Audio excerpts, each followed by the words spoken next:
How to log into Elsevier student account. Hi everyone, welcome to the channel. This is Rose and I'm here to guide you on how to log into Elsevier student account. Watch the video till the end, and without any further ado, let's dive right into the video. Launch any browser on your device and type in elsevier.com. Press enter on your keyboard or your screen. Now on the result section, you will see different kinds of login websites. Simply you need to open the official one.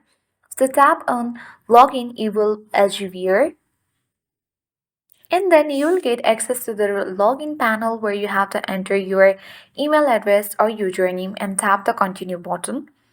Or you can create account if you haven't created account on Elsevier student account.